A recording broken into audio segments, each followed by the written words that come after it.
Dundee United's on their third manager, Motherwell's on their third manager, and at the end of the day, if you keep sacking your manager and he brings his own players in, you'll end up with 100 players at your club.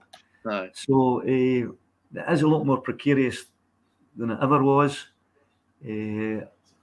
Managers need time. They don't have magic wands that they can go in and make good players, bad players overnight.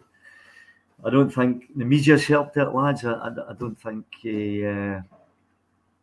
I remember, Keith there writing an article about Van Bronckhorst's Gio, and it was a.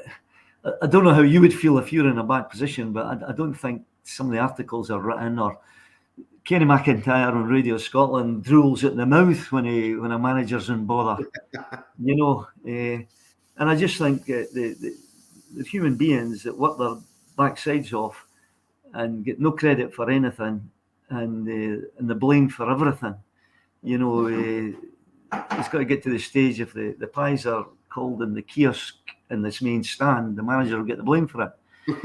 So it's unfair what's happened, and I don't think it does football any good. And I think the good clubs stick with a good manager. Well, you're seeing. Sorry, Keith. Go. Well, Jim and you are the kind of living, breathing embodiment of this is what happens if you pick your right guys and you stick with them.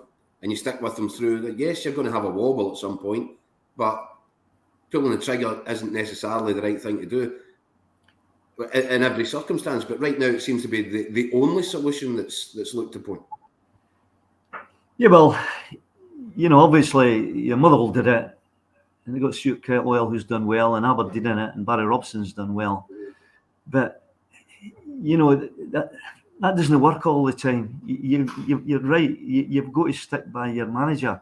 I mean, St Johnstone sacked Callum there.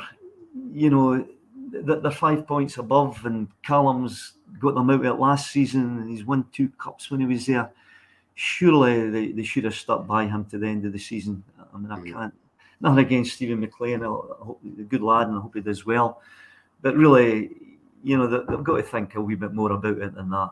It looks like blind panic because they're closer to the trouble than they'd like to be, but they're reasonably comfortable. It just makes, with 6 games to go, to make that call, it's beyond. Well, he's experienced. He was there last year when they were in trouble, and got them out, albeit with the playoffs.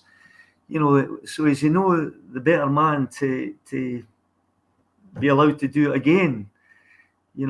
What was there, 7 games left, I think, But anyway, what's done's done. And the situation, Billy, at Hearts as well, where, I would have thought that Robbie had enough in the bank in terms of credit for the job that he's done. It seems a very bizarre set of circumstances around that, your club again. Yeah, well, I think what happened there really was see whoever sprayed the message in the outside of the stand. I think that spooked the board a wee bit. Yeah, they had demonstrations there when Craig Levine was there, and the supporters wanted them sacked.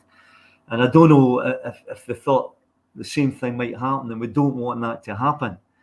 Because at the end of the day, result-wise, Robbie's done well. He's done well. He was never that popular with the supporters.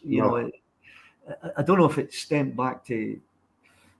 I think it started, when Hearts drew Hibs in the Scottish Cup the year Hibs won it, and they were winning 2-0 up at Tynecastle, and Hibs came back and equalised because the crowd felt Hearts sat back and Hibs beat them in the replay.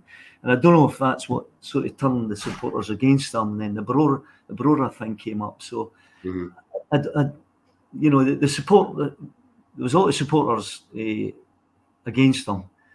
But it must have been a difficult one for the board. And, I thought Robbie might have had enough in the bank to see it through, but he didn't.